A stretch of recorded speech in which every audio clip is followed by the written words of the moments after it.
primarily mountain dulcimers. So okay, so thank you all. I'm just in our little studio just outside of Santa Fe is where I am today. Very Fantastic. Yeah, nice. that beautiful studio that we see you in as we're You know, working. we set it up to record modules for the ancient civilizations program, and it worked well, and we just left it. So, you know, I rearrange things every once in a while, but we've got the acoustics and the lights and everything in here. So we go. I have a stand-up studio down the hall in another room, but I don't use it very often. This is really nice. Yeah, well, the whole house has been converted into into work. That's what's happening at Steve's house too. Yeah, yeah. Well, my wife and I are both musicians, so we have a big room that's a yoga room on one side, and then it's a recording studio on the other side. So it's we go back and forth between work and play. It works Oh, really well. I'm that's going to start fun. the webinar right now. Here we go. Okay. Yeah, awesome. So I don't see your wife usually in the background, so you probably when you're in the studio, she's kind of keeping to herself, huh? Well, I'll tell you honestly. I'll tell you what happened. Well, the recording studio. We were going to have one recording studio, and it kind of turned into her recording studio. So then I built a second recording studio because we play very different kinds of music, very different kinds of equipment. Fantastic. Well, Yeah, she's a sweetheart. So, yeah. She uh, is. She is. all righty. So let's see now. We will get started here shortly. People have entered the room. What's that? People are entering the room. There are 3 attendees. Can we see them, Adam? They have to be promoted to video. Okay. If they wish to ask a question, it might be we could promote them to video. Okay. Okay. Good. Well, yeah. So we're recording. So welcome everybody, and you can see Greg Braden here on screen with my partners and colleagues, Karen Gordon, Christine Glenn, Dee Meyer, Adam Turpening. Great to have you here. This is going to be, we've got just a smaller crowd here for these next 30 minutes because we just wanted to honor the folks from Humanities team. Most of you country coordinators and contacts, you're all volunteers. You're out in these countries doing the work. Also Humanities Stream Plus members that are doing, that you're on this conscious journey, just bringing all of this incredible, all these incredible ways to live consciously into your home and into your workplace and out into the world. And so this first half hour is just honoring both groups, the Humanities team group and also all of our Humanities Stream Plus members. So our formal program doesn't start until 9:30 a.m. Pacific. That's 10:30 Mountain. So we're just here right now. Kind of, you can pretend like we're sitting in a circle in a room, because that's kind of what this was designed to be, where we just can hang out. We're with Greg. Greg is an amazing leader. Boy, so worthy of this spiritual leadership award that we're presenting him with this year. And we're just grateful that the moment has arrived. So what we designed this as then is, if there are things, a lot of times people are kind of shy during these programs. It's funny, during mentoring, we just get questions, comments poured in. And then during a ceremony like this, people are have more reservation about sharing things. But so anything that you might want to share from the heart about Greg, how he's touched you, your family, your workplace, the world, just to invite you to come in and share. You'll see when we get to the formal remarks here in about 25 minutes, there's just so much that we want to share, actually, when we get going in a more formal way. I won't get into that right now, but anything that you want to bring in now is welcome. So, and then Dee and Karen can kind of help me with what we want to get to here. So if anyone would like to come on live, just go ahead and raise your hand, and you do that at the bottom of the screen, and we'll bring you in. We're looking forward to hearing from everybody and sharing your stories. So please do come in. And we have a comment from Phil Zuli. Hello from the beach in Florida. Congratulations to Greg for being such a leading force in the shift. Yeah.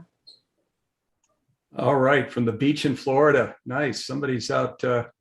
So you know that state well, don't you, Greg?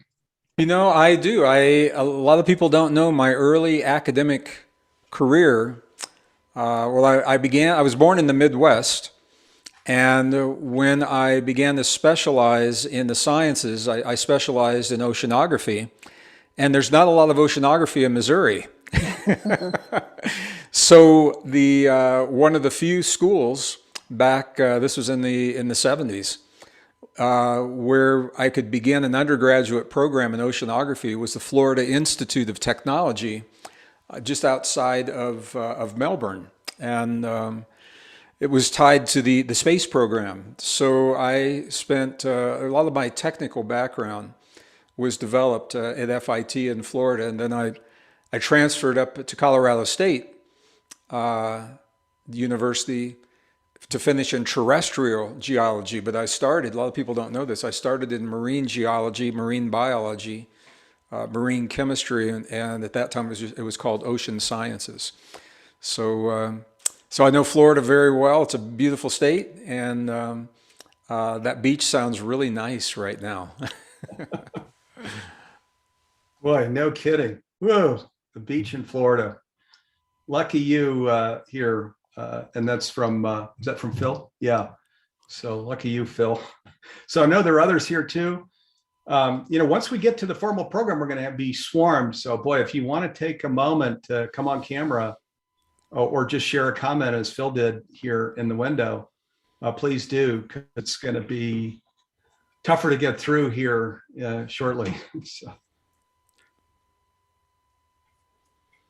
And you can raise your hand too if you want to come on camera. Don't be shy. It's kind of fun for Greg to see people, get in your swimsuit there on the beach. You're kind of putting on a little extra suntan lotion, getting ready for a big day. Hey, FaceTime us,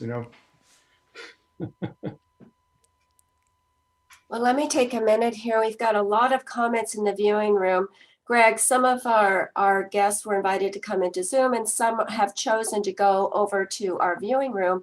We have a lot of comments here, so let me just read a few of them. Move my Zoom screen out of the way. Greg, this is from Soulworks 2000. Greg, congratulations, brother. You are the light of the world. I am blessed to have had the opportunity to work with you over the years. Thanks to Jerry and Robin Miner, my circle of expansion grew with you through source books. So loved, Robin. Your love and light shines. Wow. So that's someone that has worked with us for a very long time. Source Books and Robin Miner began supporting my events back in, 1993, 1994, when I would travel the U.S. and then the world, and I would reference material that was very difficult to find. The Nag Hammadi Library, for example, the oldest records of the Old Testament, or the Dead Sea Scrolls documents that weren't widely published at that time. And Robin began a bookstore, a physical bookstore called Source Books, and she would track down the Essene Gospels of Peace.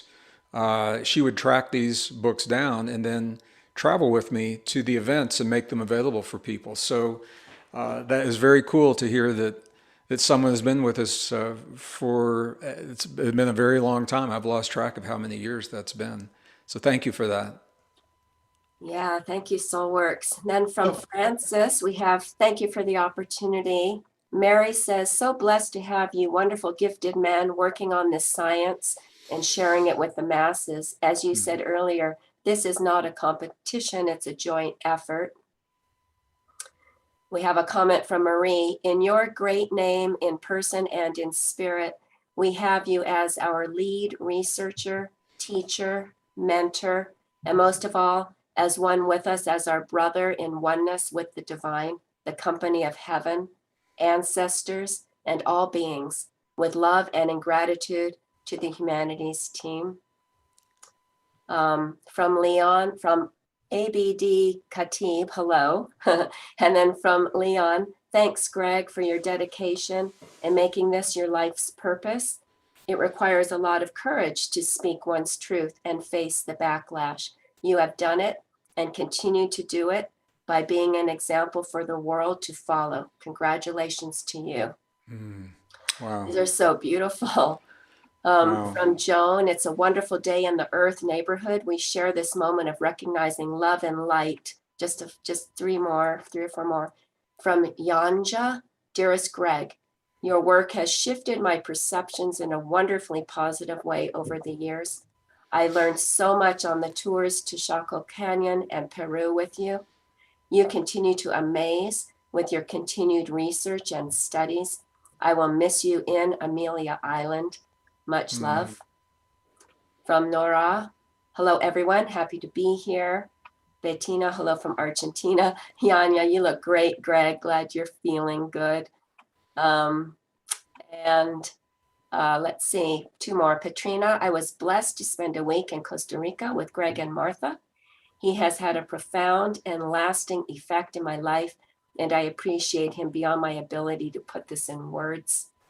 From Joan, I first saw Greg in Phoenix at the premiere of the movie Sacred Journey of the Heart. It was a life-expanding happening by way of seeing how many wonderful people were coming together to share their commitments to unity.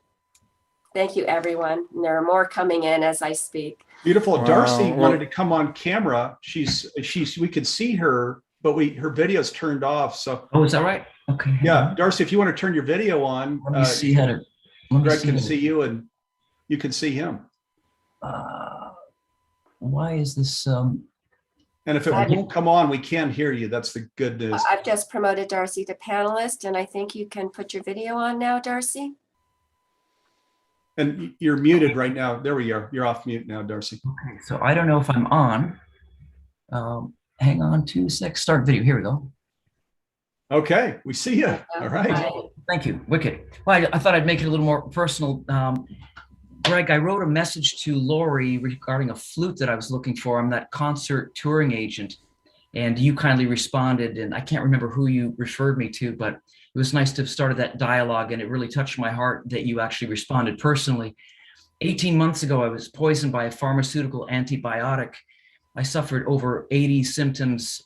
I was bedridden for 3 months. I couldn't walk for 8 months, and I'm still having some leg challenges, but a year ago, I was listening to some audiobooks, and I didn't know if your voice was, I don't know if you were Bruce Lipton or Joe Dispenza. I just heard this sweet, beautiful, comforting voice in an audiobook. And it turned out that it was you, and you changed my life. And I thank you, and God bless you. I renewed my faith with God and I started to believe in my healing, and my life has been transformed. And I actually look at this injury, as I refer to it, as a gift to further enlightenment and to be connected with the planet. You know, when I'm in a car en route to a treatment, I'm looking at trees outside, and I am in awe. I'm emotionally touched, and I'm in awe of the world around me. And I really thank you for that, for changing my life and for helping me through this healing. Wow, brother. Well, what you don't know is it's been a really tough couple of months for me, and it's really good for me to hear the kinds of things I'm hearing from you. You look good on the outside. I have no idea what's happening on the inside, and I appreciate you sharing the significance of my work in your life. You know, you mentioned it was an audio book. When our publisher, who I've been with now since 2003, Hay House, when they put these books together, they give us the option of having our books read by another personality. And every one of my books, I've always insisted that I be the one to actually do the reading of the book because I think only the person that writes the book can share the passion that inspired them to write the book, inspired me to write the book. And I've had a lot of people tell me that that comes through in the recordings. Whereas if someone, I mean, it could be a very cool voice, male or female, but if they don't share that passion, you can tell they're reading a script. And it makes all the difference in the world. So what you're saying to me, I'm getting ready I have another book and I'm getting ready to record that book. And what you're saying to me is really important for me to hear right Absolutely. now. Yeah. The authenticity in your delivery, and it was as though you weren't reading the words, you were speaking the words from your heart. And I'm not kidding you. You really changed my life. So God bless you. Thank you for that. Thank you so much, brother. It's a team effort and I'm honored to be on your team. Thank you. Boy, thank you, Darcy, for coming on camera. Beautiful. Wow. This is why the ceremony is going on. Darcy just put it into words there. So, wow.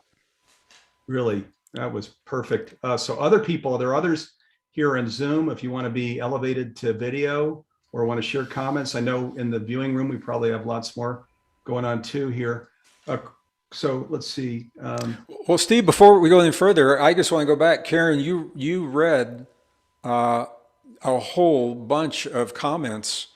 I didn't respond to each one individually, but I just want to respond to them collectively and thank everyone for the beautiful sharing for precisely the reason that I mentioned. It's, people don't always know what's happening behind the scenes in other people's lives. And it's been a difficult year for a lot of reasons. And it's really good for me to hear those things. And I deeply, deeply appreciate it. And I take every word in. I'm in receive mode today, which has been a challenge for me sometimes in the past.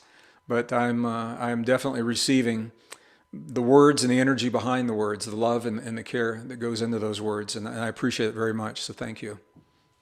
Thank you, Greg, for your comment. We have certain things that we're going to get to during this time with you. I think maybe what we can do is make a copy of all of these and get them over to you. So there's such an outpouring. They're just rolling in right now. I would love that. Karen, if you want to bring some more in, and also if there are other people that have their hand up here on Zoom who don't want to, I know there are people that, Love Charlotte is coming in. People are putting comments here from Zoom also right in the right margin. So if somebody, this is Christina, says, you've solidified my mission in life and I've been given wisdom to continue upon Barbara Marks Hubbard's vision. And then she shares her email address. So yeah, Greg and Barbara were buddies for sure. So and she's still with us, right, from the afterlife side. Barbara's a dear, dear friend. And I was just looking at a photograph, 2001, of Hank Wesselman, Barbara Marks Hubbard, myself doing a program. And both of them are in another realm right now. I feel very blessed to have had the time with them that I did. They were beautiful, brilliant, funny, and very enlightened souls. And, it's funny, Steve, when you're with people like that, you just kind of assume you're always going to have the opportunity to be with people. And the truth is you don't really know. So it just came up on my Facebook feed because I guess it was an anniversary. Facebook just kind of popped up these images and I thought, wow. And then I looked at myself. My hair was way longer in those days and a little bit darker than it is right now. And so it was a real blast from the past. That was this morning. It just came up this morning. So thank you. Let me share something that I shared with Greg that was kind of the heart energy of Humanity's team talking to Greg. And you'll know Karen and Dee and Adam, Christine, all of our team was in this conversation. This was late last year. So this goes back a ways when we decided that we wanted to give Greg our 2021 Spiritual Leadership Award. And, as we know in this space, it kind of gets to one of the things Darcy's bringing in, which is in this transformational education space, there are many seers, I'll call it, of wisdom and knowledge, incredible articulations, of what conscious living can be. And of things that we're invited to, as we journey into this future, which we call conscious living. But now there's only a precious few that go beyond the articulation into the expression, into the embodiment, into the real, I'll call it love expression, that's healing. So that's more than just saying this is what you're invited to. It's actually an example of what you're invited to. It's actually standing, as a loving presence, which is what conscious living is. They're precious few in this space, and we work with icons all over the world. And I don't mean to say this in a negative way at all, because these others are contributing substantially. But when you have one that wants to be an expression of it, wow! I mean, woof! It very powerful. Darcy, your words, I think, conveyed that. I can read a few more, and if anyone puts their hand up, team, just let me know. We have Brandon from Conscious Commerce. He says, love from Brandon from Conscious Commerce. You are all beautiful souls of life creation. Hi, Brandon. Academia, EPL. Congratulations to you, Greg. Well-deserved award. Congratulations, Steve, for having chosen Greg this time. Big hugs to both of you and to your staff teams. You are all doing a great job. Big hugs from Brazil. We have people from all over the world here. From Stephanie, thanks for all your wisdom, Greg. It's been great meeting you in Basel a few years back. Basel. Tristan, Greg, you crush it so hard. Thanks for enlightening us with awesomeness. Paul and Mike, Greg, you have expanded our awareness of our abilities as human beings and beyond. And Diane Almaris, congratulations, Greg. Thankful for who you are. Violetta, good morning. Much love. Rosemary, so grateful to be here with you all. Love Greg's work. Yanja, the most impactful practice I've learned from Greg is connecting to the heart each and every day. Thank you, everybody, for typing your comments in here. Feel free to type more or even a question if you have one for Greg. Beautiful. Yeah, Karen, thank you for sharing. Yeah, we've got 9 more minutes where we're just going to be together as a smaller group, and then we'll get swarmed, as we go into the formal ceremony. So don't be shy, and feel free to come on camera. This is a fairly smaller group, so we don't need to have any self-consciousness. It's kind of fun. Greg can see you, and these comments though too. Just if you want to share comments, these are beautiful. Wow, because there's a lot of heart in these comments coming through. So, and Yes, Diane I liked it. is our CC in Chile. Diane Almaris is our CC for Chile. Yes. Hi, Diane. Diane. Yeah, good. I'll just bring something personal in here too, Greg, since I don't see anyone with their hand up. I want to ditto what has been said already about your courage. You have a worldwide reputation because of this lifelong body of work that you've contributed. And it takes a certain something. It takes a certain courage. More than that, it takes faith in the truth of things. To speak up, you've prioritized the truth of things over what could hurt a reputation in this world of ours. And we all thank you so much for that. I've read maybe not all, but many of your books, and some of the books you cited from source books I have on my shelves to this day. All the work that you've done to bring what's important into the light is so appreciated. So thank you. Oh, Karen, thank you. It's really good for me to hear that as well. I was just having a phone conversation with my dear friend and colleague, Dr. Bruce Lipton, and I know everybody here certainly knows and appreciates Bruce's work. And this was one of the principles, I think, that brought us together independently. We both were in academia. He was in academia. I was in the corporate world. And we recognized that there's a deeper truth that can serve our community and serve our world and do so much faster than going through the traditional routes of writing white papers and things like that. And independently, we both left those traditional worlds and made a conscious choice to take our well-researched scientific message directly to our community. And in doing so, we became aware of one another. That's what brought us together almost 30 years ago. Almost 30 years ago, Bruce and I, that's how long we've been working, before we even had books. So the interesting thing is that when we did that, our reputations and our respective, he in academia and me in science and the corporate world, those reputations were pretty well shot. The moment we began to cross the traditional boundaries that have always separated the science, chemistry, geology, physics, psychology, and spirituality.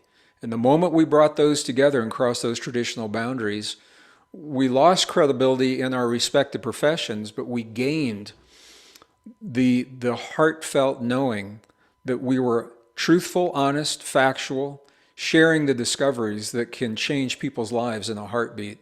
And for us, that benefit outweighed whatever loss of credibility we had in our respective communities. So it's interesting, and others have done. Joe Dispenza did the same thing, and we've all had these conversations. Nassim Haramein, who I've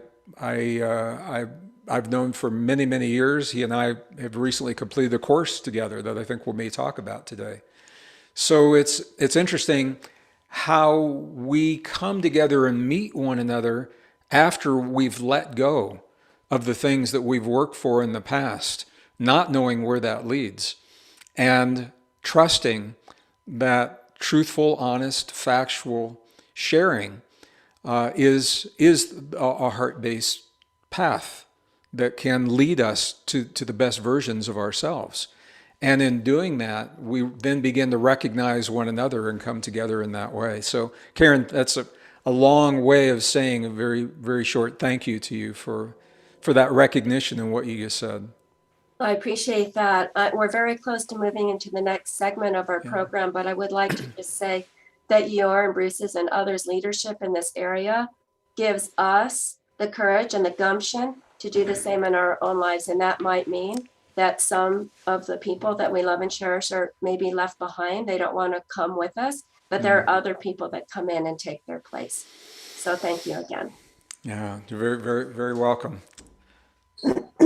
So the word gumption, is that, can I use that in my, I like, my mom used to say gumption and I never even knew exactly what it meant, but I like the sound of it. So I'm going to quote you Yes, in the programs. I'm going to say, Karen says gumption. You may do that. All right, thank you. Okay, So let me share a few things as we're getting ready to transition. Just speaking now to our audience here, the humanities team, the people that are part of this whole core team, support team, also country coordinators, country contacts. Just again, huge thank you to you. We created this time because you all are incredibly devoted, right? Getting up every day with this whole vision of this conscious living on the planet, or heaven on earth. We could describe it in so many different ways, but the new spirituality, so where it's that important that we each embody our own highest self and then extend that invitation to the world. So I just want to say thank you, thank you, and honor all the humanities team people here. I also want to thank the Humanities Stream Plus people. And now let me tell you why I'm thanking you.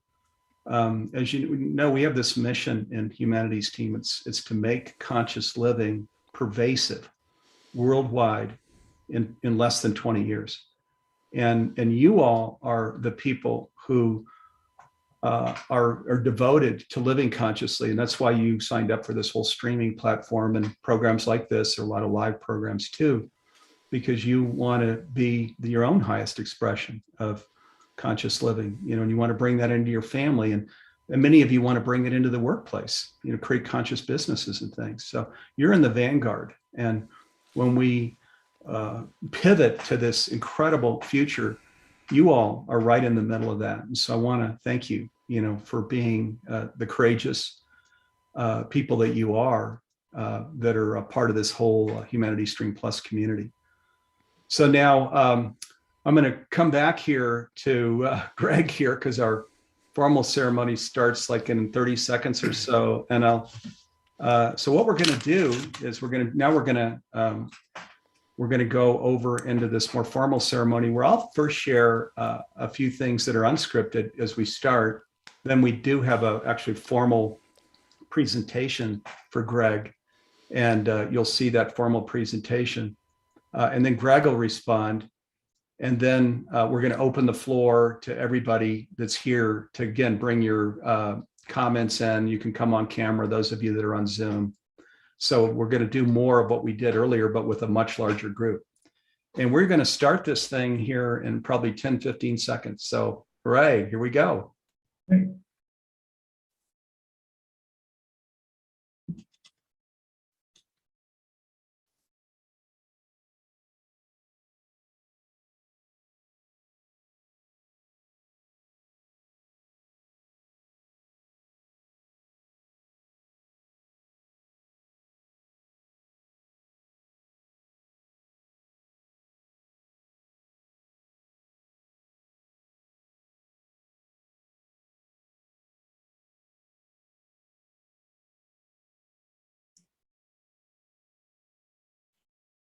Hi, I'm Steve Farrell, co-founder of Humanities Team and the Worldwide Executive Director.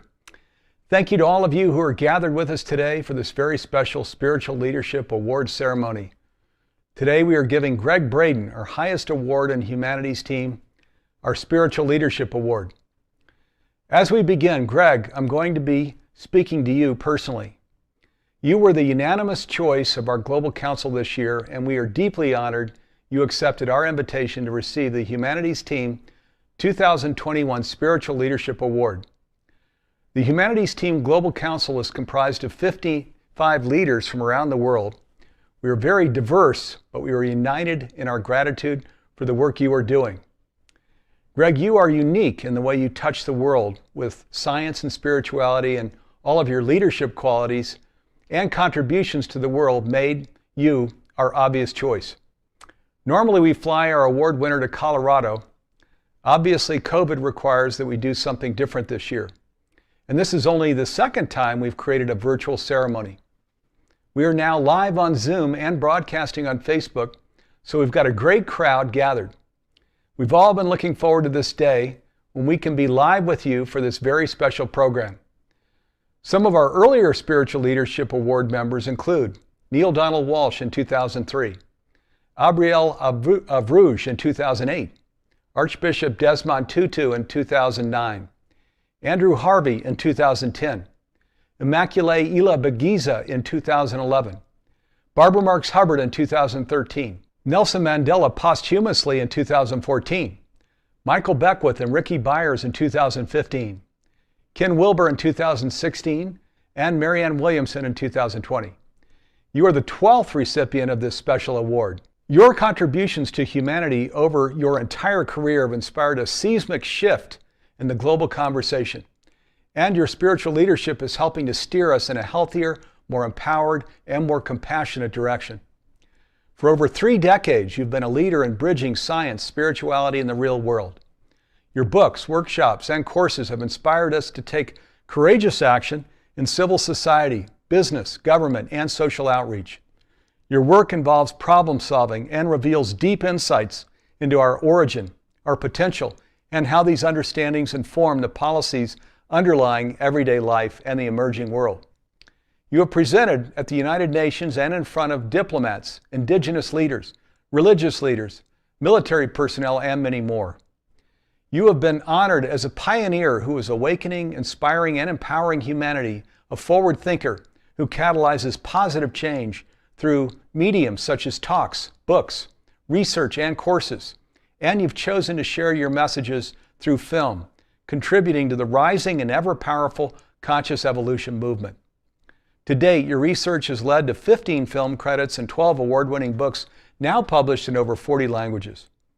The United Kingdom's Watkins Journal lists you among the top 100 of the world's most spiritually influential people for the 11th consecutive year. And you are a 2020 nominee for the prestigious Templeton Award, established to honor outstanding individuals who have devoted their talents to expanding our vision of human purpose and ultimate reality.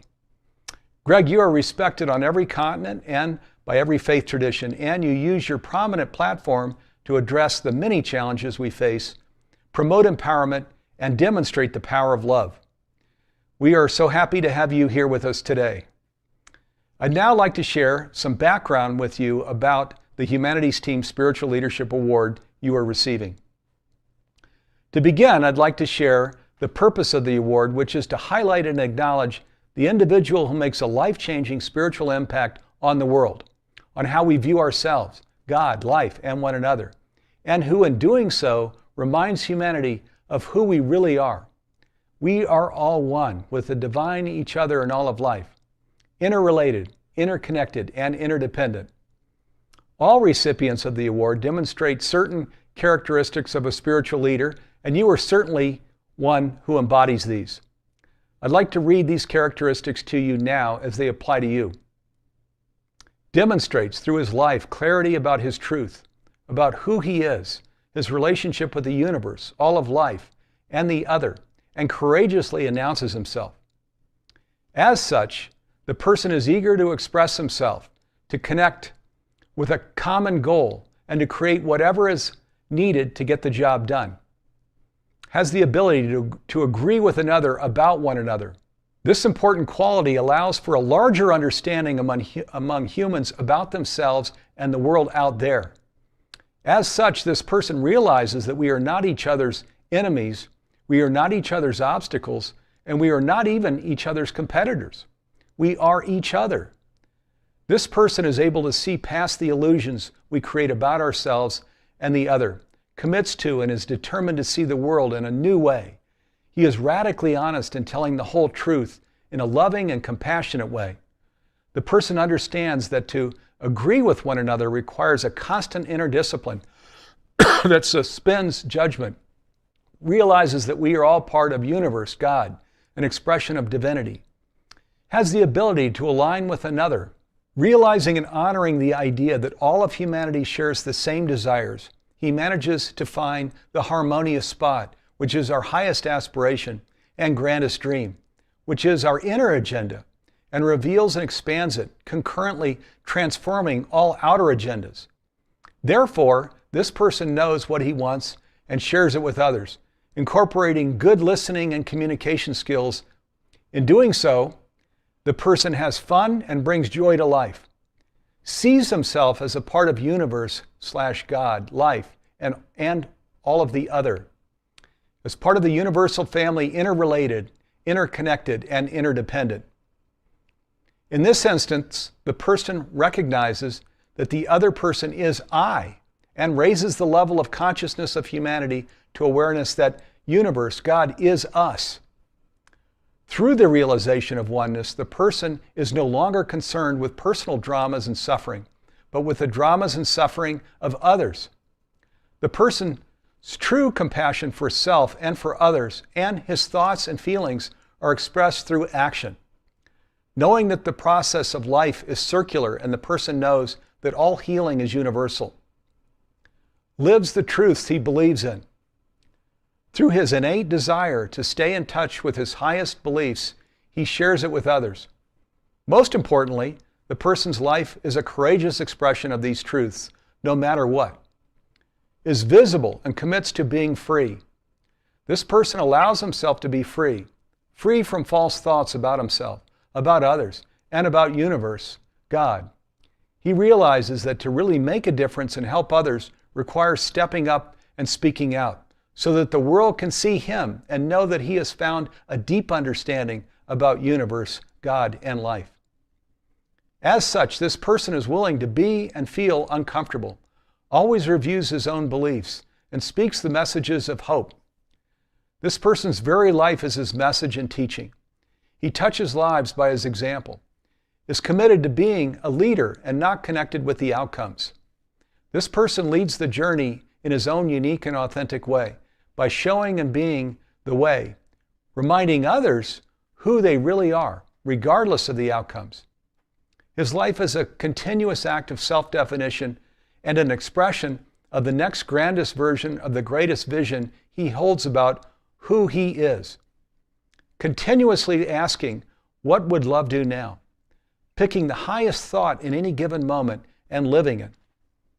Being a spiritual leader, this person leads others back to themselves, returning to those whose lives he touches to the most wonderful idea they ever dared to hold about themselves, reminding them how wonderful they are, leading humanity's spirit back to the highest place it can go.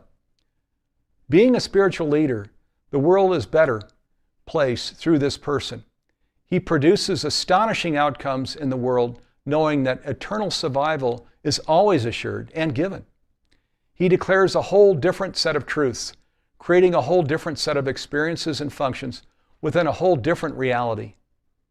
Being a spiritual leader, this person is the change he wishes to see in the world, walks in truth, love, and light, and allows others to walk and be their own truth. Deals with disappointment and redefines failure. In doing so, the person embraces adversity and accepts it wholly. He faces disappointment and obstacles in astounding ways that heal the world. Staying in touch with his inner guidance, disappointment is seen as a signal from the soul that he's being directed back on his course where he really wants to go. This making it possible for the person to live life in a new and powerful way. He is the master of his own destiny through the use of feelings as a tool of creation, knowing that feelings can be chosen and changed. Instead of rejecting life, he accepts and embraces what is as the grandest blessing in life and the vehicle to the next best choice as a bridge. Failure is nothing but an illusion and success in disguise.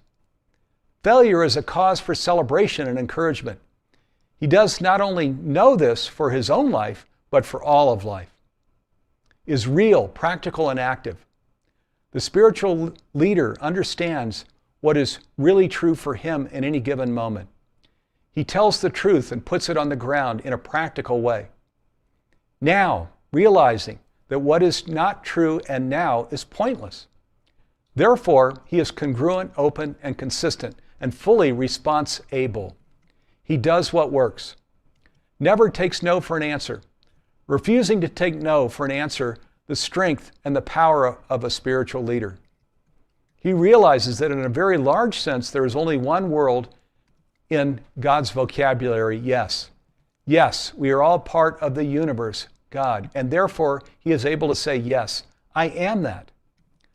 The spiritual leader lives a life that is concerned with the larger picture and purpose of everything, and is the one who is in charge of his own life, and not another person, organization, authority, or exterior source. This person sees the world as it could be. He dreams of things that never were and asks, why not? He sees things as he wishes them to be, and by the power of his vision transforms them. In committing to saying yes, the person lives a life of deep gratitude. Those then are the characteristics of a spiritual leader demonstrated by all recipients of our award. Greg, you are all of these things and more. We are very grateful to be presenting you with our 2021 Humanities Team Spiritual Leadership Award. Thanks so much for being here with us today, and thank you for your many contributions to an awakened world.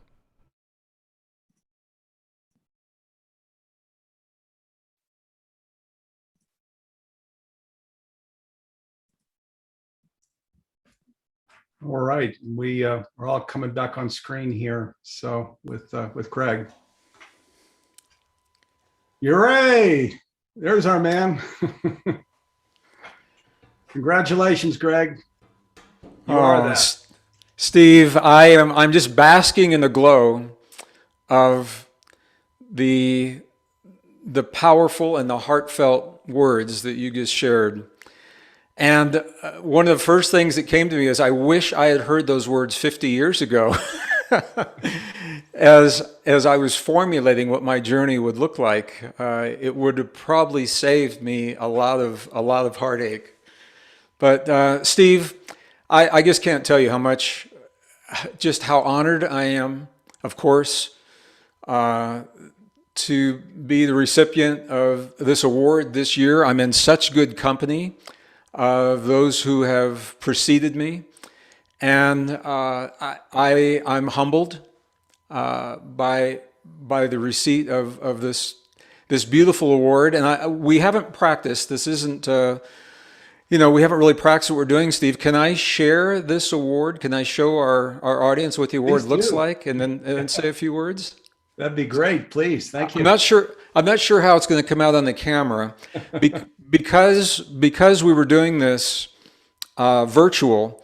The award was sent to me, FedEx, and so I have to show you. I mean, the packaging is beautiful unto itself. So here's the packaging that the award came in, and I'm going to lift it out, and I'll see if I could hold it up to the camera. It is a heavy leaded crystal of this beautiful world of ours between open palms. And I don't know if you can read what it says on the bottom. Steve, can you read? I'm going to hold it up. I'm going to hold it up against the black background to make it a little bit easier. Let's see, I can. Humanities Team Spiritual Leadership Award, Greg Braden 2021. And it is going to hold a prominent place on the bookcase in the room where I do my creative work and I do my writing. Steve, this is just such a powerful day. When things like this happen, no one ever knows precisely what's happening in the lives of other people. And I know that this has been a tough year for a lot of people. It's been a tough year for me, having lost my mom earlier in the year.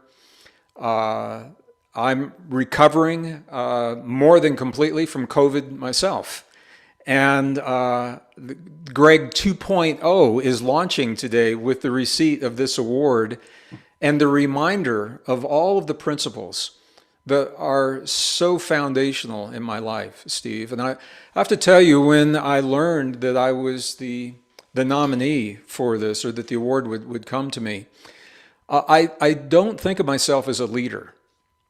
And I'll share with you why. Because not a leader in a traditional sense. My sense of a leader is an individual that can inspire other people to become the best versions of themselves. And in that sense, I think we all do this to some degree in our lives. As parents, we do it for our children, we do it for our coworkers, we do it for our peers, our colleagues, our families. And I can't imagine another way of living other than sharing what I have found to be true. Truthful, honest, factual revelations about the deepest truth of who we are and what our potential is in the world. And if that sharing truly inspires other people to become the best versions of themselves, then that is what this kind of leadership is all about. It's a very different kind of leadership that people would typically think of in a corporate world, for example.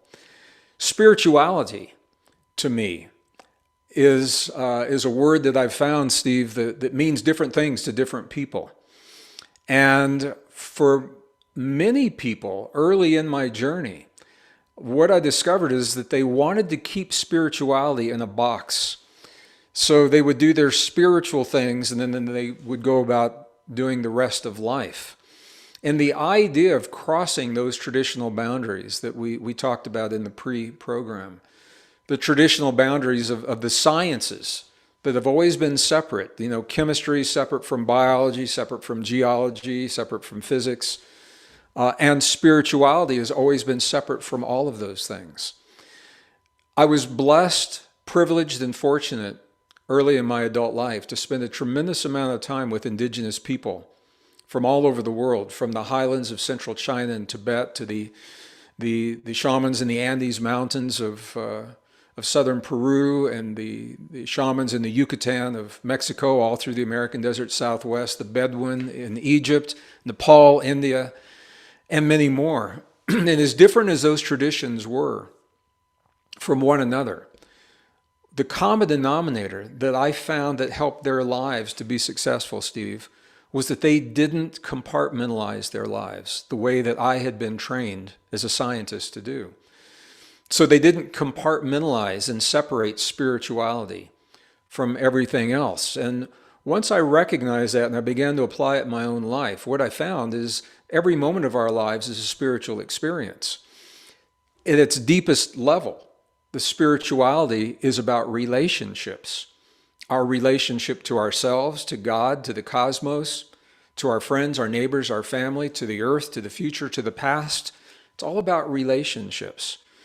So for me, I think it made sense. It wasn't a quantum leap. It was a logical progression that made sense to marry spirituality into every facet of my life.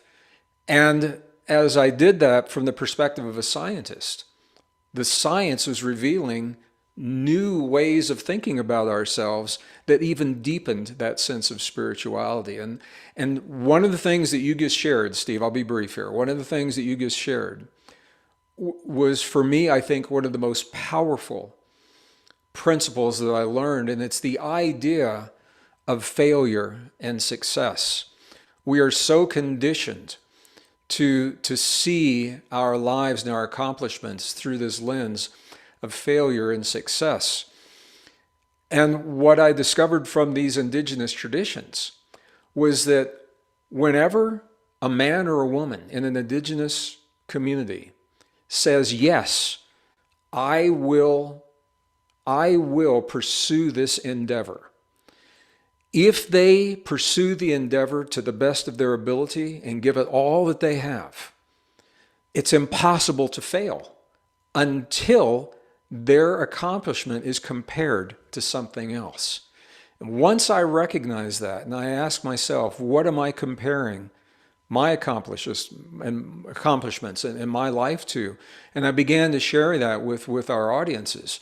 It was one of the most powerful principles, Steve, that freed people from this idea of success and failure to simply expressing the best version of ourselves. So if my work and my sharing and the science and the discoveries can truly inspire other people, and has in the past, to become the best version of themselves, then I'm deeply grateful for this recognition of that lifetime endeavor. And I have to tell you, you've just sparked me so much to want to begin the new projects and the new books and all the new things that have been percolating over the last year or so. So as soon as we finish here, I'm off to new projects.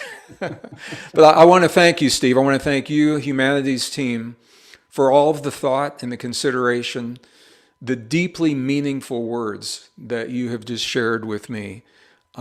And today is a day for me to receive. It's hard for me sometimes.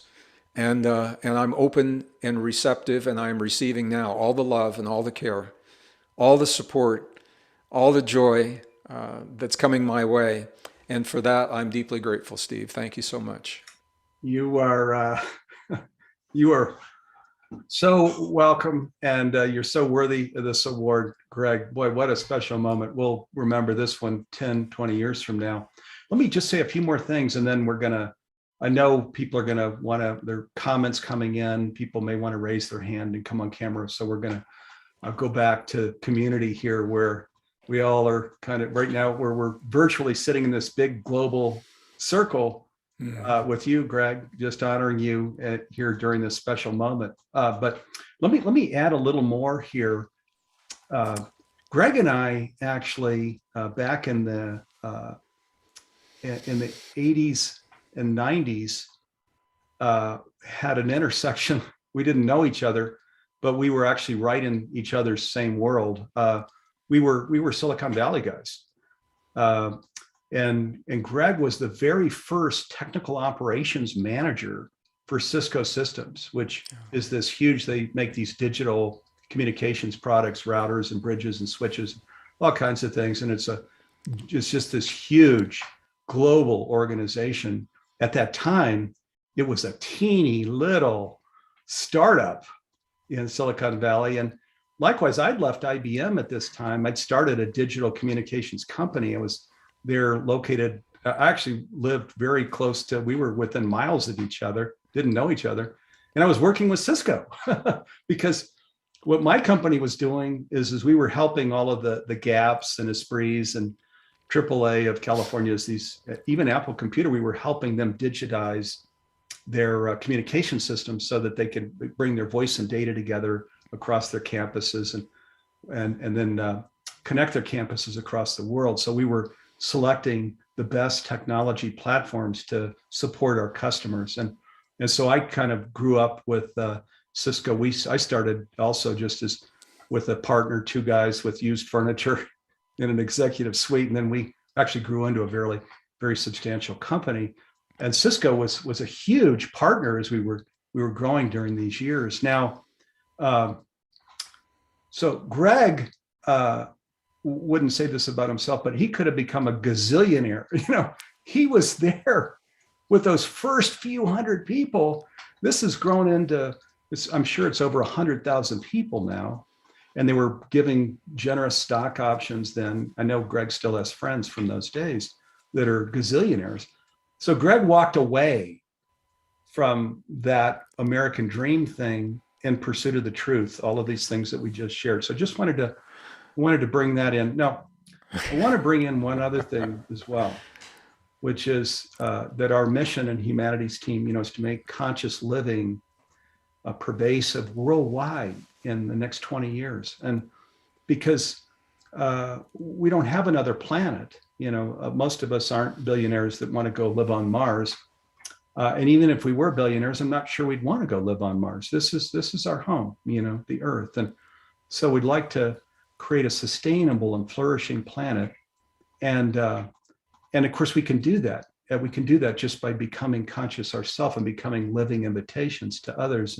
And then with people all over the world, and we have a global community here with us today, where we just hold hands and hearts and we create that, we manifest that together. Now, what Greg's teachings are doing is just that. He's a living invitation to conscious living. So at this moment that, and I'm not being dramatic here, the most pivotal moment in the history of this planet, and I think we probably all can feel that's true. Many even would say there's an existential crisis today that, our kids and future generations may not have much of a home here at all, if we don't make this pivot. So it's this very challenging moment where we really need to now make this pivot to living consciously. And at this moment that is so important, Greg is standing up and saying, we can do this. There's a way. All we need to do is kind of step in to see our past as something different than it was. Our future is glorious possibility. Greg, of course, has his own words for describing these things. But he's standing here in this pivotal moment saying, we can do this. Let's do it. Let's do it together. And so, boy, such an important leader that Greg is. And we honor you, Greg, and so grateful that you're here with us. And I'll say one other thing. We mentioned earlier, Greg and Nassim have created a program actually with us. We're just next week on 11/11, Thursday 11/11 at 5 p.m. Pacific. Greg and I will be coming back on live. It's an hour-and-a-half program. And the program is, these are my words, not Greg's, but it's not, we create really special, powerful programs. This one is different. The term I use is it's a Galileo moment. And if you know, Galileo got in quite a bit of trouble in his day because he said, the sun actually is not the center of the universe, that we're actually out on the periphery of the universe. And that got him in a good deal of trouble. And it was a good while before he was recognized for the truth of his cosmology and science that he brought forward. Well, now, likewise, Nassim Harriman and Greg Braden are just bringing out this research. It's actually based on, there's some research Nassim is bringing out here just in the coming months, a unified field theory. And then this work that Greg's doing that merges with it really beautifully, and that is saying, look at our past, look at who we really are, that we actually are deeply interconnected, that we're one. Greg Nassim will say, we're one. So that science is what this new program's about. And hopefully they won't be treated like Galileo. Hopefully instead the Earth will want to give them a hug and embrace them for this important science. So it's next Thursday, 11/11. It starts at 5 p.m. Pacific. There's an hour-long program where you'll see Greg and I together, and then we're going to both come on live to talk about this science. And I think secretscientificdiscoveries.com is where you could register for that. So, okay, so let's come back here to, I know there's just a flood of things that people want to share, in comments and on camera and so on. And let's have some fun here and get to things. And Dee, if you want to, Sure. kind of bring us into stuff. We have Deborah Myers with her hand up. So Adam, can you help bring her into our room, please? There we go. And Deborah, we need you to share your video and unmute yourself. There we go. Welcome, Deborah. And thank you and good morning. I am honored to be on screen with all of you, especially Greg Braden and Steve Farrell. Thank you so much. First off, Greg, I believe I saw you in person with Bruce Lipton in Santa Cruz back in September 2008. That's the date that comes to mind. That's how memorable it is. And it was a key place in the space where I realized that what I was doing in my world needed to reflect in a whole different way, in the sense of merging. And that's the beautiful word you consistently use, is letting go of traditional boundaries.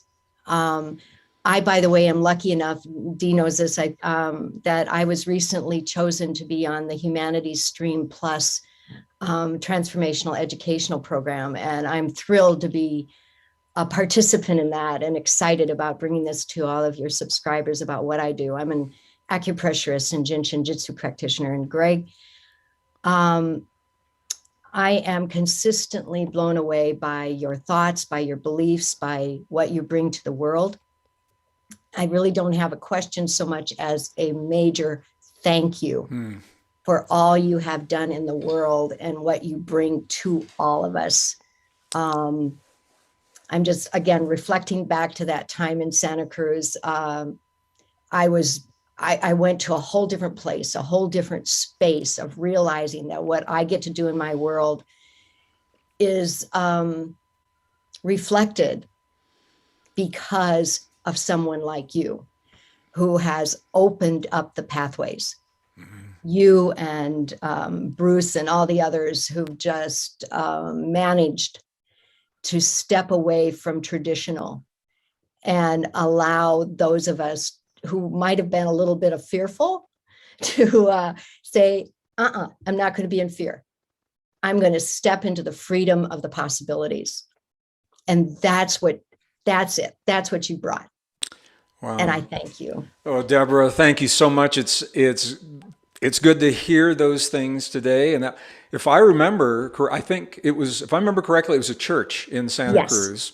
Yes. And I remember because it was very warm. It was a very warm summer day, and Bruce and I were invited to share that program together. The purpose of that program and what we all do, we've asked science to tell us who we are.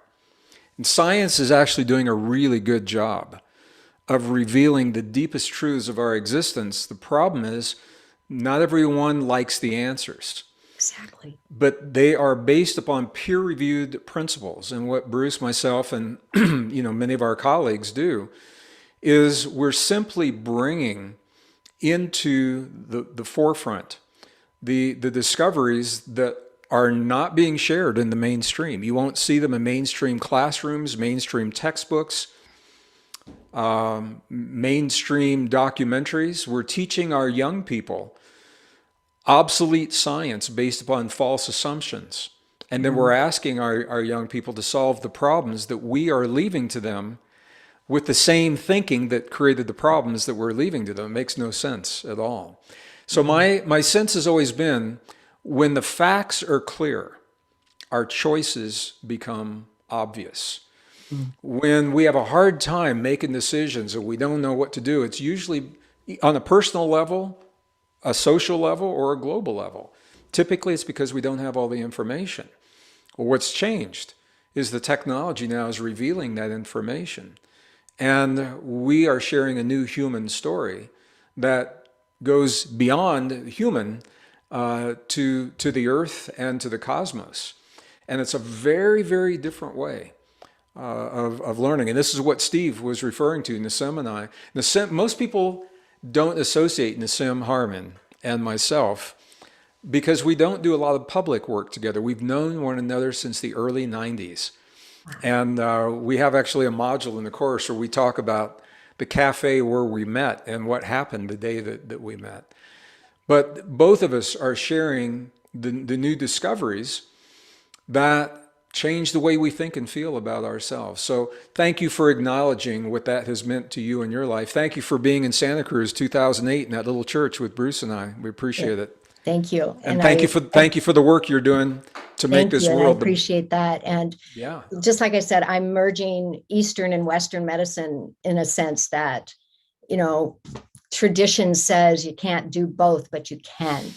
You can help people step out of their modes and say, this is an option. This is a choice.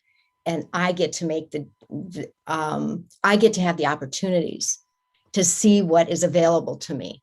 yeah. And I think that's what life is allowing for the choices. And that's why I'm so excited about being part of Humanity's Stream Plus, is because it was an opportunity. And that was a fluke, if you will, or at least it felt like it to me. Oh. And I am honored to be part of this group. And thank you, Greg, for everything you've done to the world. You're very welcome. Thank you. No flukes. No No flukes. flukes I think at all. I think it's perfect timing. Perfect timing. But thank you for the work that you do. We appreciate Thank it. you. Thank Yeah, you. Deborah, you're part of the vanguard. So thank you. Thanks for coming on Absolutely. camera. Check out my program, see what happens. Yeah, we will. Looking And forward expressing to so it. beautifully. Yeah. Thank you. Beautiful. Thank you. We And have just another. all these well-deserved acknowledgments, Greg. Boy, we could Steve? bask for a week in the glow here with Well, you. Steve, I want to go back to where you were saying about Cisco. When I left Cisco, are you telling me if I stayed with Cisco, I could be a bajillionaire right now? I'm sure. No. Oh my gosh. I have to tell you, honestly, it was a good decision. I didn't think it through very well. And I took the money that I got from Cisco. I bought some property in the middle of nowhere, New Mexico. And it happened, and this is no accident, it happened in the high desert. I happened to move to that place during the coldest ever recorded winter. Temperatures were 52 degrees below 0 Fahrenheit. The tires on the vehicles were breaking because they were so brittle. And the property that I bought was a rural property that only had wood-fired stoves. And I burned through that money so quickly that I had no wood to heat the home that I was living in. And I was writing my first book on a little Mac computer.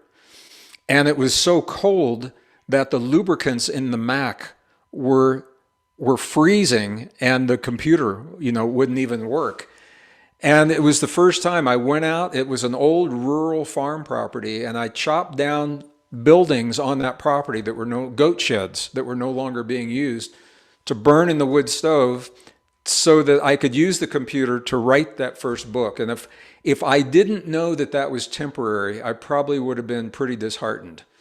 But I really felt if I could just get through this winter and get this first book out, and that was the first self-published book called Awakening to Zero Point that I wrote. It was in the I was writing it in the late 80s and published in the early 90s. So it's interesting to think about those times at Cisco, and when I left, what I walked into, not having thought it through very well, and how that has charted the course to where we are today. Yeah, well, boy, thank God you followed your soul's calling. And let me just to back up what I said. One of the guys that I worked with for Cisco, he was a regional manager, which is, I'll call it a lower level executive. Because what Greg was heading up was their entire technical operations center for the globe. A huge role. Now, this individual actually became a friend, this regional manager. I'm in Boulder, Colorado. He now lives about 5 miles from me, and he's one of these gazillionaires. Because he just was with Cisco for, I don't know, 7 or 8 years, and all these Cisco stock options poured in, and he and his family traveled the world. And he was in a much lower level role than Greg, and he came on much later than Greg. So I mean it when I say he could have been a gazillionaire.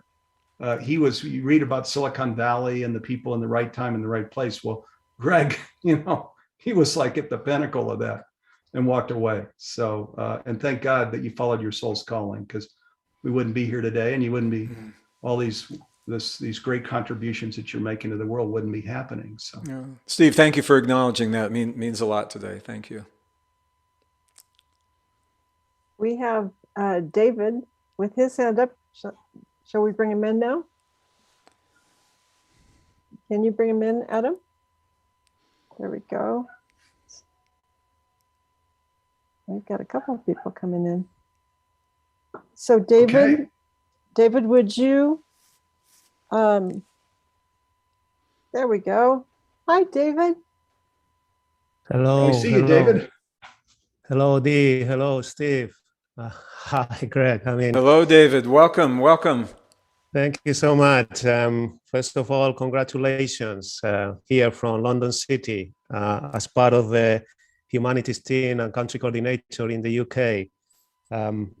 A deep feeling of gratitude, for what I call a cool, rock solid, humble channel.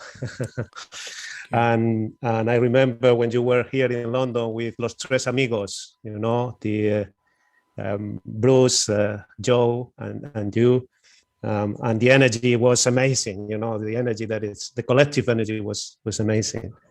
So yeah, it's incredible. And for me, as you were talking about, on a personal level, about influencing people. In my journey, there are two main figures. One is actually Neil Donald Walsh, with conversations with God on the spiritual side.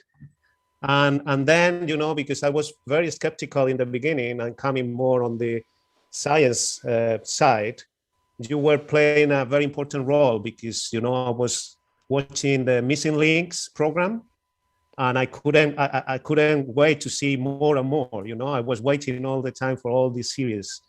So it was like linking science and spirituality in a very natural way. So I have to thank that, to you, and for sure, Neil and the whole humanities team. And now looking forward to these new secret scientific discoveries, in a way that actually, this is like an untold history, or you are able to change your past just looking at it in a different perspective.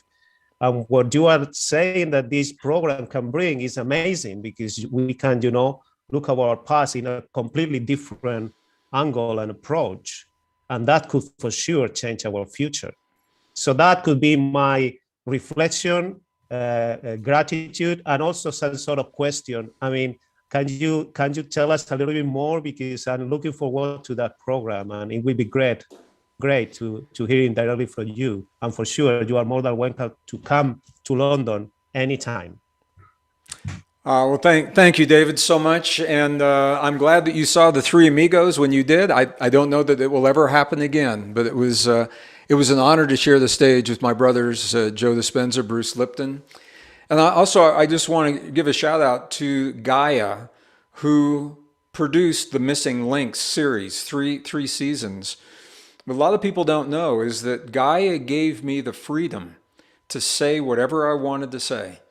They gave me the freedom to develop my own graphics, to develop the flow of the programs, the content. Nothing was held back in those 3 seasons. And it's the first time that any publisher or producer had given me that level of freedom. And it's the best representation of that body of work that I believe exists today.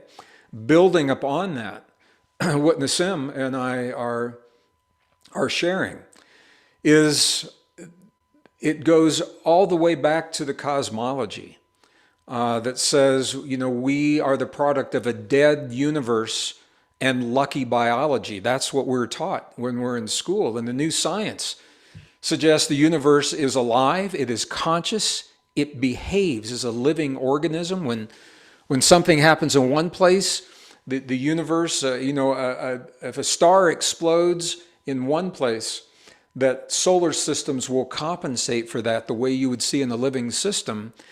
But that principle goes to the very core of our being as we are learning that we're the only form of life that we know of today with the conscious ability to self-regulate all of our biology. It's very, very different from what we have been taught. Self-regulation, not just of the organs and the glands and the tissues, but the upregulation and the downregulation of genes and DNA itself through mechanisms that have only been discovered in the last 2 or 3 years. And they're not being shared in the mainstream. And so when you put the cosmology together and us being part of that cosmology, it's a very empowering story of us participating in life, participating in the world, rather than being victims of a world that we have no control over. And when we begin to think and live our lives from that perspective, it changes everything. And of course, it's all based upon peer-reviewed. Mine is based upon peer-reviewed science. Nassim's is based upon his science that is gaining peer review status and new discoveries that no one has ever seen. And we come together in a surprising way toward the end of the program because we are both archaeologists as well. And we share the archaeological evidence that supports from the past what it is that we're finding now in the present that informs us about our future.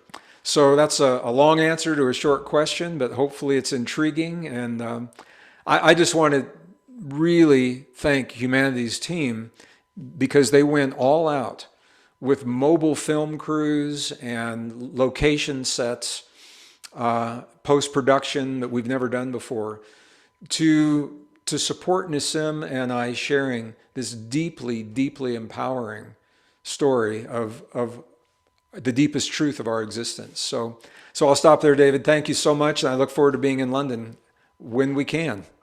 David's the country coordinator for Humanities team in the United Kingdom. So yeah, David, thanks for coming on camera. Thank you, David. Yeah, no, thank you so much. Congrats, Alan. Again, you really deserve this and many more. So Thank you. Looking Thank you. forward to this new chapter. Thank you all. Thank you. Thank you, brother. So we don't have any more hands up at the moment. We'll keep an eye on that. I would just like to say to Greg that not only do we find you to be so fun to be around and so pleasant and loving and brilliant, we just are amazed at your programming and we're so grateful. So big thank you. And it's a pleasure to work with you at all times. Dee, it means so much. I feel like in a lot of ways, I was talking to Bruce Lipton on the phone 2 days ago, and he and I both said the same thing. We both feel like we're just getting started. We both feel like there is so much potential, so much new information and that the world is changing so quickly that there is a willingness to embrace new discoveries that wasn't there even a few years ago. When everything seems to be chugging along, and it looks like it's working, there's a reluctance to embrace new ideas. But when things begin to break down, people are open to new ideas, and they say, what can we do to make life better? What's happening? Why is it happening? And all of those things are knowable. The information is out there. And there's a lot of mis and disinformation, unfortunately, in our vast social media universe. So a lot of our work has been to kind of cut through the noise and really zero in on what we know is true. And it is a beautiful story. It's a beautiful story of hope and possibility in a world that sometimes looks like it's anything but hope and possibility. So thank you very much, Dee. Thank you. Yeah. Back to you, Steve. And so we can see, so question for Greg, Nanette's bringing this in. She says, how did you move with a background in geology into cosmology? What was the point at which cosmology stole your heart? That's a question from Jennifer. Yeah, it never really happened that way. I was doing a radio interview before COVID, and the interviewer asked me, one of the first things the interviewer asked me was how I made what she perceived to be a quantum leap. So she said, Greg, how did you make the quantum leap from the world of science and geology into what you're doing now? And I think that the question surprised me at first, because for me, it was never a leap. It was a logical progression for the reasons, precisely the reasons of what we've been talking about. Everything is connected. And although we study the world in these compartmentalized boxes of geology and biology and physics and chemistry, nature doesn't know about those boxes. Nature doesn't know about those boundaries. Nature is simply there. And I think it's our opportunity to recognize these principles. So as a geologist, I was fascinated by cycles of time. And I think this is really what geology inspired me to begin doing, was to step back and look at the big picture, because nature works in these vast cycles, but they are cycles, they repeat, and the patterns are predictable. We can calculate those patterns, whether we're talking about human conflict. Those are in patterns that are repeatable and predictable, or we're talking about climate, or we're talking about society, or we're talking about economies, or we're talking about civilizations. So it all fit together in a really beautiful way as context. And what I wanted to discover was, where do I fit into that context? Where do we, as individuals and families and societies and nations, how do we fit into these big cycles? And you can only understand that when you look at the context. I'm going to give a beautiful example. As archaeologists, I'm not a professional archaeologist. I studied it. I didn't get the degree because I went for other degrees. But in archaeology, I'm going to take Machu Picchu, perfect example. If an archaeologist looked only at Machu Picchu, at the site of Machu Picchu itself, that archaeologist would discover beautiful things, beautiful architecture, beautiful stonework. And the archaeologist would never in a million years begin to make sense of what happened, because the archaeologist is looking at the box and not the context. What was happening in the world? What was happening in climate? What was happening in society? When people were coming from other continents into this part of the world. If you look just at Machu Picchu, you'll never understand any of that. So it's the same thing. If you isolate any of the things that are happening, you look only at the economy, or you look only at conflict, you look only at energy, you'll never figure out the truthful, sustainable, healthy answer to any of those big questions until you look at the big picture and the context. And that's why I say, when the facts are clear, our choices become obvious. So a long answer to a short question, but for me, it made sense to begin to embrace the whole rather than specialize in one finite piece, which could be interesting, but it may not be applicable until we begin looking at that big picture. Yeah, thank you. That makes total sense, actually. So, okay, now we're coming down to, we got less than 10 minutes. So anybody that's here coming on camera, questions, comments, this is your moment. Greg coming on live for something like this is quite unusual. So just invite you to come in if you'd like to. Now, two quick things for you here. One from Terry, she says, I'm interested in the unified field theory. So I was bringing that in earlier. This is the Nassim and Greg program here, Terry, and that was secretscientificdiscoveries.com, secretscientificdiscoveries.com. And Greg is on Thursday, 11/11 with me. It begins at 5 p.m. Pacific time. So that's 8 p.m. Eastern. Now, Ramdam says, Greg has an amazing way to convey really complex topics in an easy to digest manner while retaining the impact. My question is, how did Greg develop this gift? You know, Steve, well, I'm going to share with you, I really appreciate that comment. And what I began to discover early on is a lot of my friends shied away from science because they thought they were not capable of understanding it. And when I began doing live events, my very first talk was at a bookstore in Fremont, California. No, the very first talk was in, actually not far from you, in Denver, Colorado. It's called the Open Door Bookstore. And that led to the talk in Fremont. Both of those talks, people said to me that they couldn't understand the science. Science is simple and nature is simple until we make it complex with words, with symbols, with equations. And those are important if we want to engineer the principles, to build something. But to understand the concepts, and Steve, we have programs for young people. Some of them are in elementary school, some of them are middle school, some of them are in high school. So it's different language that we use for each of those.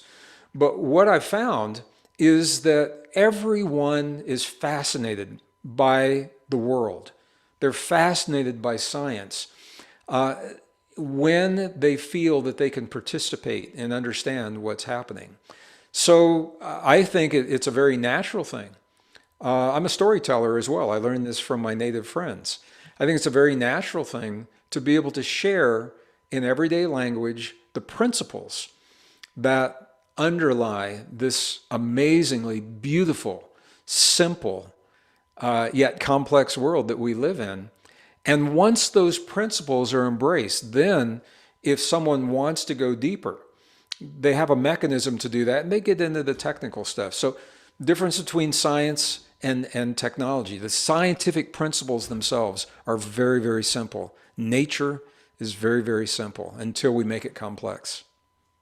Yeah, well, Ramdam, I want to say I agree with you. What a great question, because in my view, this is one of the reasons why Greg's books and lectures and everything are off the charts, is just as he's sharing, he doesn't, it's not complex. He has this gift of being able to just share and storytell what these things are and how these things work without making them overly complex, so you really get it and can then bring these tools into your own life, which is the whole purpose of Greg's work in the first place. So thanks again for that question, Ramdam. So here's one from Greta. It says, thanks, Greg, for being. I love your work. I became a heart math coach, thanks, of course, to you and some of the heart math leaders. So yeah, heart math is fantastic. They're also, boy, just incredible friends and partners. One of our science-based programs was with heart math, the science of self-empowerment, with Greg and Bruce and heart math leaders. Yeah, you know, the Institute of Heart Math, I'm amazed. They are very well known in some circles, and there are still a lot of circles where their work is known, but their name isn't known. But I've worked with them almost since their inception in 1991, when they relocated from the East Coast to the Santa Cruz Mountains on the West Coast, and they They built the training facilities and the research facilities and the public outreach. I just have to say, it's a community. They're really good people.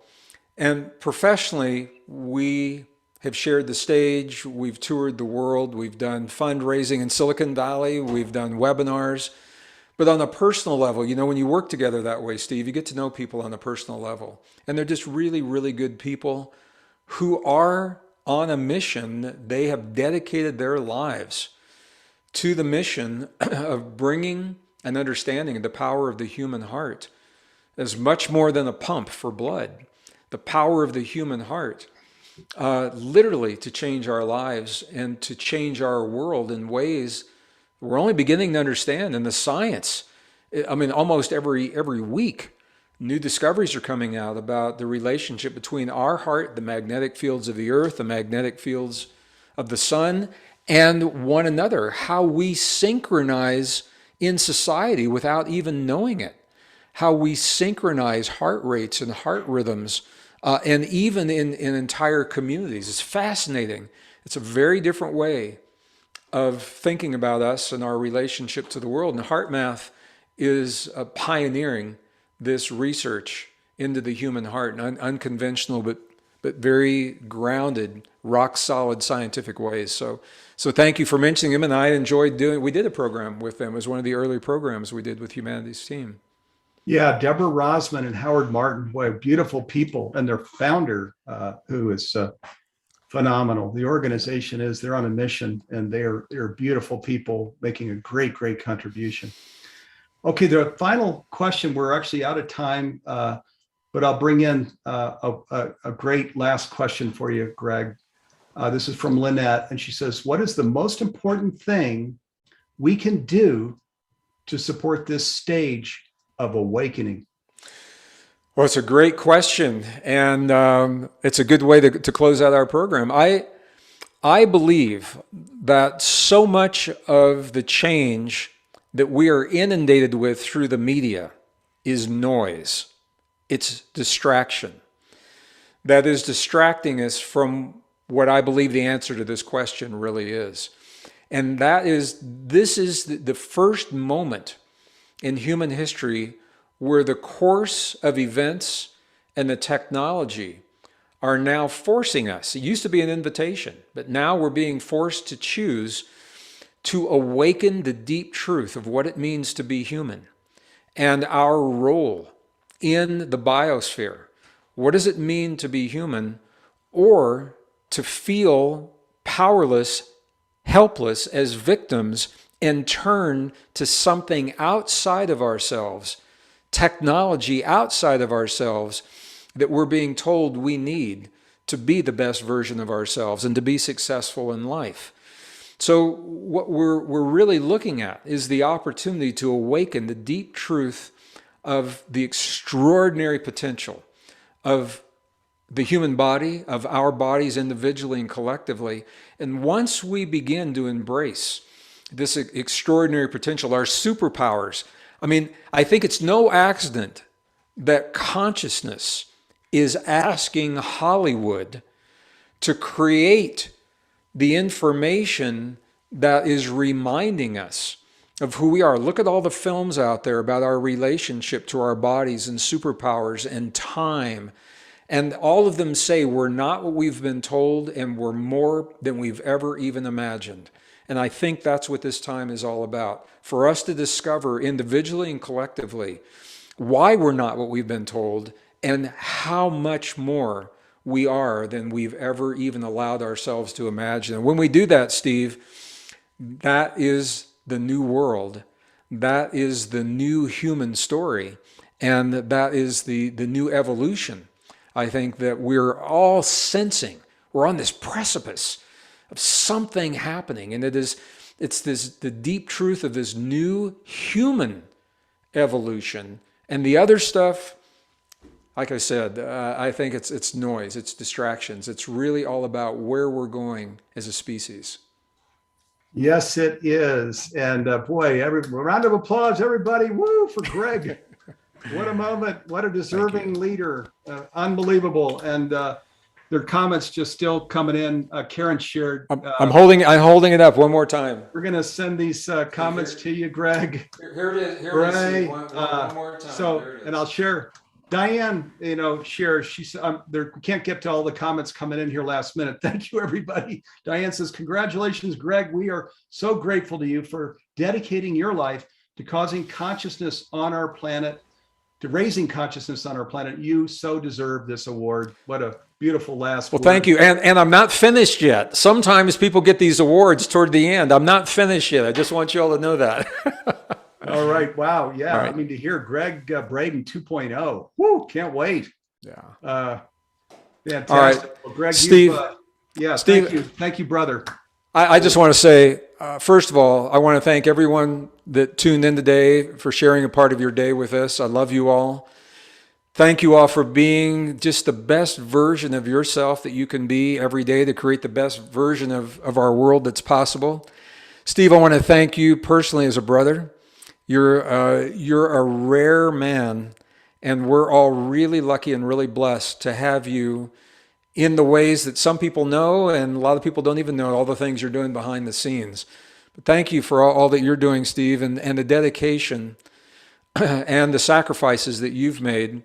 I understand your whole house now is becoming a film studio, so we can do these. That means your family is part of this as well. So thank you, and all of Humanity's team, everybody that made this possible today, and those behind the scenes that we're not seeing.